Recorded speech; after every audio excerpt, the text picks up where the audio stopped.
बिस्मिल्लाहिर्रहमानिर्रहीम। आज बेटा जी हम अपना लास्ट लेक्चर पढ़ने जा रहे हैं इस चैप्टर का, that is kidney transplant.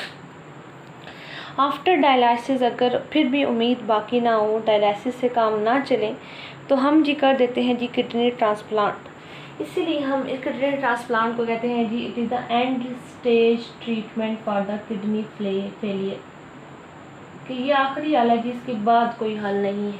It is the end stage treatment, kidney transplant जो है वो एंड स्टेज ट्रीटमेंट है। होता ये है जी, हम पेशेंट का जो ख़राब किडनी है, जो डैमेज किडनी है, उसको हम रिप्लेस कर देते हैं किसी हेल्दी किडनी से। अब इसमें क्या होता है बेटा जी, अब जो हेल्दी किडनी है, जो हम किडनी ले रहे हैं, वो किडनी बच्चे एक लिविंग बॉडी का भी हो सकता है। हम किडनी ले सकते हैं लिविंग बॉडी का भी और एक मरे हुए आदमी का भी। डिजीज पर्सन का भी हो सकता है किडनी और लिविंग बॉडी का भी। और लाजमी नहीं कि ये रिलेटिव हो, मे और मे नॉट बी रिलेटिव का हो भी सकता है और रिलेटिव का किडनी हो भी सकता है, नहीं भी हो सकता।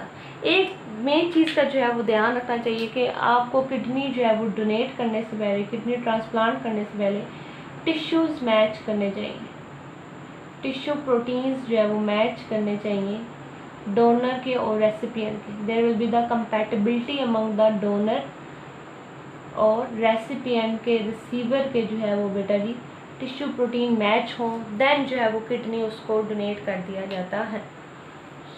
जब किडनी डोनेट कर दिया गया तो इस डोनेटेड किडनी को फिर बेटा जी जो है वो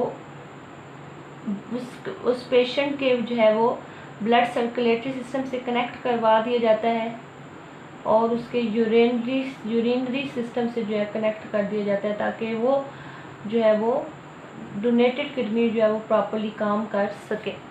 अब ये जो होता है डोनेटेड किडनी, इसका लाइफ स्पेन तकरीबन जो है वो बेटा जी 10 to 15 ईयर्स होता है।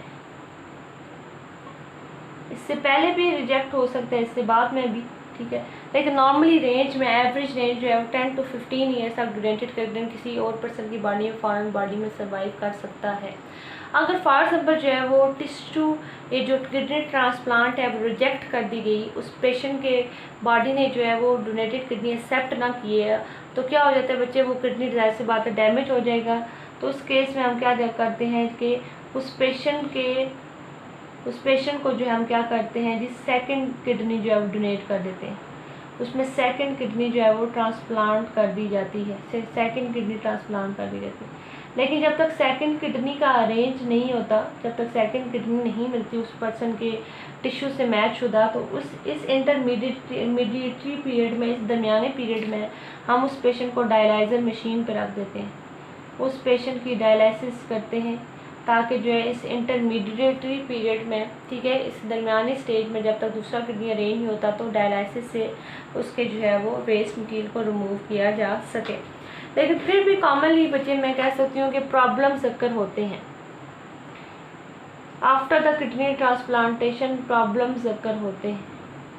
कौन कौन से प्रॉब्लम्स आ सकते हैं बेटा जी? फॉर एग्जाम्पल ट्रांसप्लांट रिजेक्शन, मतलब जो किडनी डोनेट किया है उसकी रिजेक्शन होगी, ट्रांसप्लांट जो है हमने किडनी किया उसकी रिजेक्शन होगी। इसके अलावा हमारे पास क्या होता है कि कोई ना कोई इन्फेक्शन, उस डोनेटेड किडनी में कोई ना कोई इन्फेक्शन हो सकता है, क्योंकि ये उसकी बॉडी का पार्ट तो नहीं है, एक फॉरेन चीज़ है, तो जाहिर सी बात है इसको एज अ फॉरेन जो है वो ऑर्गन जो है कंसिडर किया जाएगा। तो बेटा जी क्या होगा, इन्फेक्शन भी हो सकता है। इसके अलावा फॉर एग्जाम्पल मैं कहती हूँ वो किडनी अगर सही तरह से काम नहीं करेगा तो बॉडी के अंदर सार्ट्स जो है वो इम्बैलेंस हो जाएंगे, क्योंकि किडनी जो है वो सार्ट्स को जो है वो बैलेंस करते हैं, ऑस्मो रेगुलेशन करते हैं, ठीक है जी। तो सार्ट्स इम्बैलेंस हो सकते हैं।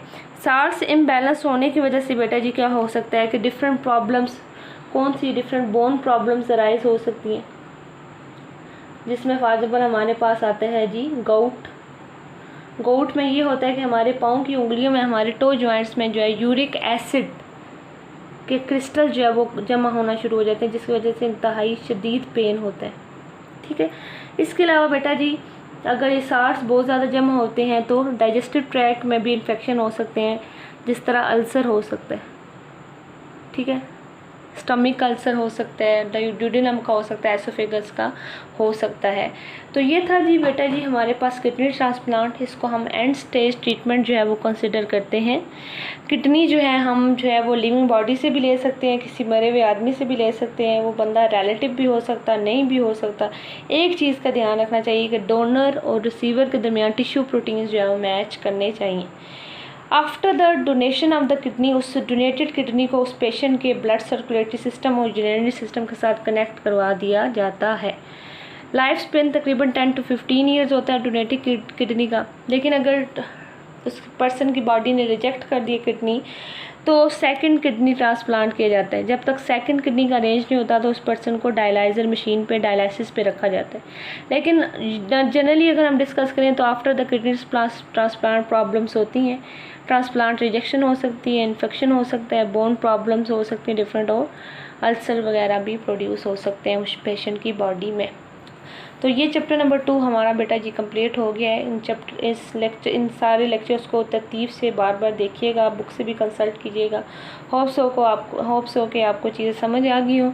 ओके स्टूडेंट्स, अल्लाह हाफिज़।